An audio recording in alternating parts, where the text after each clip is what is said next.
ಹಂಸಲೇಖ ಮಾತಾಡ್ತಾ ಒಂದು ಮಾತಾಡಿದರು, ನಂದು ಜಾಸ್ತಿ ರಂಜನೆ ತುಸು ಚಿಂತನೆ ಅಂತ.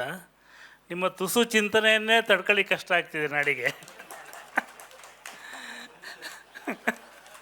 ಇನ್ನು ಜಾಸ್ತಿ ಆಗಿಬಿಟ್ರೆ ಭಾಳ ಕಷ್ಟ ಆಗುತ್ತೆ. ಎಲ್ಲರಿಗೂ ನಮಸ್ಕಾರ. ನಾನು ಮಾತಾಡುವಂಥದ್ದೇನಿಲ್ಲ. ಒಂದು ವಾರದ ಹಿಂದೆ ಲಕ್ಷ್ಮಣರಾಯರು ಫೋನ್ ಮಾಡಿ ಈ ಥರ ಒಂದು ಕಾರ್ಯಕ್ರಮವನ್ನು ಮಾಡಬೇಕು ಅಂತಿದ್ದೀನಿ. ಹಂಸಲೇಖ ಅವರು ನನ್ನ ಒಂದು ಹಾಡಿಗೆ ಸಂಗೀತ ನೀಡ್ತಿದ್ದಾರೆ, ಉಪಾಸನಾ ಮೋಹನ್ ಇರ್ತಾರೆ, ಅವ್ರ ಜೊತೆ ನೀವಿರಿ ಅಂತ ಹೇಳಿದರು. ಅಂದರೆ ಈ ಮಿತ್ರ ಮಂಡಳಿ ಇದೆಯಲ್ಲ, ಇಲ್ಲಿ BRL ಗೆಳೆಯರ ಬಳಗ, ಆ ಬಳಗದ ಸದಸ್ಯನಾಗಿ ನಾನು ಇವತ್ತಿಲ್ಲಿ ನಿಂತಿದ್ದೀನಿ. ಹಂಸಲೇಖ ಮಾತಾಡ್ತಾ ಒಂದು ಮಾತಾಡಿದರು, ನಂದು ಜಾಸ್ತಿ ರಂಜನೆ ತುಸು ಚಿಂತನೆ ಅಂತ. ನಿಮ್ಮ ತುಸು ಚಿಂತನೆಯನ್ನೇ ತಡ್ಕೊಳ್ಳಿ ಕಷ್ಟ ಆಗ್ತಿದೆ ನಾಡಿಗೆ. ಇನ್ನು ಜಾಸ್ತಿ ಆಗಿಬಿಟ್ರೆ ಭಾಳ ಕಷ್ಟ ಆಗುತ್ತೆ. ನನಗೊಂದು ಪ್ರಸಂಗ ಜ್ಞಾಪಕ ಬರುತ್ತೆ. ನಾವು ಲಂಕೇಶ್ ಪತ್ರಿಕೆ ಓದ್ತಾ ಇದ್ದ ದಿನಗಳಲ್ಲಿ ಇವರ ಮೊದಲ ಸಿನಿಮಾ ಬಂದಾಗ ಪೇಜ್ 1ನಲ್ಲಿ ಹಂಸ ಧ್ವಂಸ ಅಂತ ಒಂದು ಹೆಡ್ಡಿಂಗ್ ಕೊಟ್ಟಿದ್ದರು.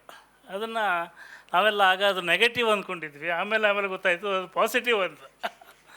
ಯಾಕಂದರೆ ಇವರು ಸಂಗೀತ ನಿರ್ದೇಶನಕ್ಕೆ ಬಂದಾಗ ಮತ್ತು ಹಾಡುಗಳನ್ನ ಬರಲಿಕ್ಕೆ ಶುರು ಮಾಡಿದಾಗ ಕನ್ನಡದಲ್ಲಿ ಏನು ಪ್ರಾಸಬದ್ಧತೆ ಇತ್ತಲ್ಲ, ಆ ಪ್ರಾಸಬದ್ಧತೆಯನ್ನು ತೆಗೆದು ಲಯಬದ್ಧತೆಯನ್ನು ತಂದು, ಲಯಬದ್ಧತೆಯನ್ನು ನಂತರ ಅರ್ಥಬದ್ಧತೆಯನ್ನು ತಂದು, ಅದಾದ ನಂತರ ಭಾವ ತೀವ್ರತೆಯನ್ನು ತಂದು, ಕೊನೆಯದಾಗಿ ಈಗ ಸಾಮಾಜಿಕ ಬದ್ಧತೆ ಎಲ್ಲಕ್ಕಿಂತ ಮುಖ್ಯ ಅಂತ ಬಂದು ನಿಂತಿದ್ದಾರೆ ಅವರಿಗೆ.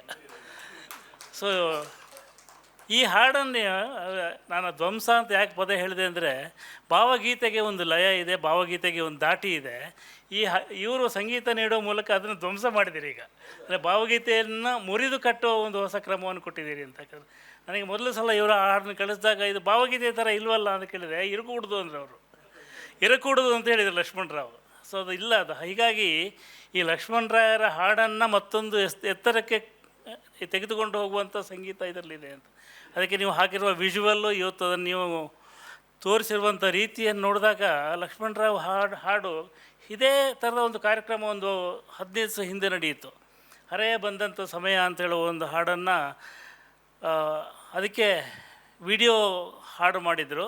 ಅದನ್ನು ಮಾಡಿದಾಗ ಲಕ್ಷ್ಮಣರಾಯರ ಹಾಡಿಗೆ ಇನ್ನೊಂದು ಅರ್ಥ ಬಂತು. ಇವತ್ತು ಇನ್ನೊಂದು ರೀತಿಯಲ್ಲಿ ಇವರ ಹಾಡು ಮತ್ತೊಂದು ಅರ್ಥವನ್ನು ಪಡ್ಕೊಂಡಿದೆ ಅಂತ. ಯಾಕಂದರೆ ಇದು ನೀವು ಈ ಹಾಡನ್ನು ಮಾಡ್ತಾ ಈ ಹಾಡಲ್ಲಿ ಎಷ್ಟು ತಲ್ಲೀನರಾಗಿದ್ದೀರಿ ಅಂತ ಗೊತ್ತಾಗುತ್ತೆ ಇದನ್ನು ನೋಡಿದಾಗ. ಯಾಕಂದರೆ ಈ ಹಾಡಿನಲ್ಲಿ ಇರುವಂಥ ಸಣ್ಣ ಸಣ್ಣ ಸಂಗತಿಗಳನ್ನು ನಿಮ್ಮ ರಾಗ ಸಂಯೋಜನೆಯಲ್ಲಿ ತರುವ ಮೂಲಕ, ಎಲ್ಲಕ್ಕಿಂತ ಮುಖ್ಯವಾಗಿ ದಾಮೋದರ ನಾಯಕರಿಂದ ಹಾಡಿಸಿ ಅದರಲ್ಲಿ ಇವರನ್ನು ಅಂಟಿಸುವ ಮೂಲಕ ಏನು ಲಕ್ಷ್ಮಣರಾಯರ ವಾಯ್ಸ್ ಹಿಂಗಾಗಿ ಹೋಗಿದೆಯಲ್ಲ, ಹೆಂಗಾಗ್ತಿದಾರಲ್ಲ ಅನಿಸ್ತು. ಸೊ ಅವರ ದನಿಯನ್ನು ಇವರಿಗೆ ಅಂಟಿಸುವ ಮೂಲಕ ಹೀಗೆ ಏನೋ ಪ್ರಯೋಗಗಳನ್ನು ಮಾಡ್ತಾ ಇರ್ತೀರಲ್ಲ, ಅದೇ ಭಾಳ ಇಷ್ಟ ಆಗೋದು ಈ ಐದನಿಯ ಮೂಲಕ. ನಾನು ಯಾಕೆ ಹೇಳಿದೆ ಅಂದರೆ, ಅವರು ಇತ್ತೀಚೆಗೆ ಅವರು ಅಂಬೇಡ್ಕರ್ ಬಗ್ಗೆ ಮಾಡ್ತಿರುವಂಥ ಪುಟ್ಟ ಪದ್ಯಗಳು ಅಥವಾ ಬಸವಣ್ಣವರ ಬಗ್ಗೆ ಮಾಡ್ತಿರುವಂಥದ್ದು ಅದನ್ನು ಕಳಿಸ್ತಾ ಇರ್ತಾರೆ. ಹೀಗಾಗಿ ಹಂಸಲೇಖ ನಮಗೆ ಹೇಗೆ ಸಿಗ್ತಿದ್ದಾರೆ ಇವತ್ತು ಅಂದರೆ, ಅವರು ಮೊದಲು ಹೇಗೆ ರಂಜನೆಯಲ್ಲಿ ಸಿಗ್ತಾಯಿದ್ರು, ಈಗ ಚಿಂತನೆಯಲ್ಲಿ ಸಿಗ್ತಿದ್ದಾರೆ, ಆವಿಷ್ಕಾರಗಳಲ್ಲಿ ಸಿಗ್ತಿದ್ದಾರೆ, ಹೊಸ ರೀತಿಯ ಒಂದು ರೀತಿಯ ಅನುಬಂಧದಲ್ಲಿ ಸಿಗ್ತಾಯಿದ್ದಾರೆ. ಅದು ಇವತ್ತು ಹಂಸಲೇಖ ಮತ್ತು BR ಲಕ್ಷ್ಮಣರಾವ್ ಒಂದಾಗಿದ್ದು ನಿಮ್ಮ ಹುಟ್ಟುಹಬ್ಬದ ಸಂದರ್ಭದಲ್ಲಿ ಬಹಳ ವಿಶಿಷ್ಟವಾದ ಒಂದು ಘಟನೆ ಅಂತ ಅನಿಸುತ್ತೆ. ನನಗೆ ಲಕ್ಷ್ಮಣರಾಯರ ಪರಿಚಯ ಆಗಿದ್ದು ಅವರು ಒಂದು ಕಳಿಸಿದ್ರು. ಅವ್ರಿಗೆ ನಾನು 83ರಲ್ಲಿ ಒಂದು ಪತ್ರ ಬರೆದಿದ್ದೆ, ಅವರ ಒಂದು ಕವಿತೆಯನ್ನು ಓದಿ. ಅದನ್ನು ನನ್ನ ಹತ್ರ ಇರಲಿಲ್ಲ, ಅಂದರೆ ಅವ್ರಿಗೆ ಬರೆದಿದ್ದೆ, ಅವ್ರ ಹತ್ರ ಇತ್ತು, ಅದನ್ನು ಕಳಿಸ್ಕೊಟ್ಟಿದ್ರು ಮೊನ್ನೆ. ಸೊ 40 ವರ್ಷ ಆಯಿತು ನಮ್ಮದು.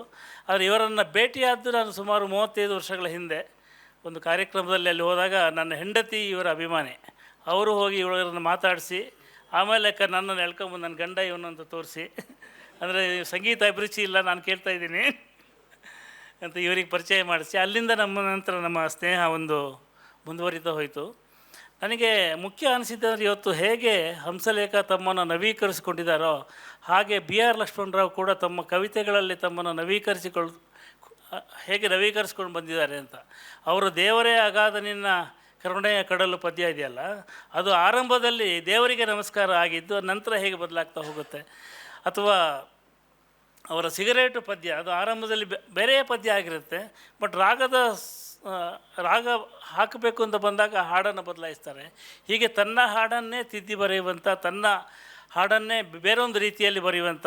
ನನಗೆ ನೆನಪಾಗೋದ್ರೆ ತೇಜಸ್ವಿಯವರು ಹೊಸ ದಿಗಂತದ ಕಡೆಗೆ ಅಂತೇಳಿ ಒಂದು ಮುನ್ನುಡಿಯನ್ನು ಬರೆದು ಇಡೀ ತಮ್ಮ ದಾರಿಯನ್ನೇ ಬದಲಾಯಿಸ್ಕೊಂಡಾಗೆ ಬಿ ಆರ್ ಲಕ್ಷ್ಮಣರಾವರು ಮೊದಲ 4-5 ಸಂಕಲನಗಳ ನಂತರ, ಬಹುಶಃ ಎಡೇ ಸಂಕಲನದ ನಂತರ ಅನಿಸುತ್ತೆ, ಅವರ ದಾರಿಯೇ ಬದಲಾಗೋಯ್ತು ಅಂತ. ಅವರು ಹೇಗೆ ಇವತ್ತಿನ ಕೇಳುಗರನ್ನು ಮತ್ತು ಓದುಗರನ್ನು ಮುಟ್ಟುವಂತೆ ತಮ್ಮ ಹಾಡುಗಳನ್ನು, ತಮ್ಮ ಗೀತೆಗಳನ್ನು, ತಮ್ಮ ಕಾವ್ಯವನ್ನು ರಚನೆ ಮಾಡ್ತಾ ಹೋದರು ಅಂತ ಹೇಳೋದನ್ನು ನಾನು ಗಮನಿಸ್ಕೊಂಡ್ಬಂದಿದ್ದೀನಿ. ಇಲ್ಲೊಂದು ನನಗೆ ಅವರ ಹುಟ್ಟುಹಬ್ಬ ಸಂದರ್ಭ ಆದ್ದರಿಂದ ಅವರ ಒಂದು ಪದ್ಯ ನನಗೆ ಭಾಳ ಇಷ್ಟ ಆಗುತ್ತೆ. ಒಂದು ಪದ್ಯವನ್ನು ಓದಬೇಕು ಅಂತಿದ್ದೀನಿ. ಅವರು ಹೆಡೆ ಎತ್ತಿ ಆಡೋ ನಾಗ ಆ ಕಾಲ ಮುಗೀತಣ್ಣ ಈಗ ಅಂತ ಒಂದು ಪದ್ಯ ಇದೆ.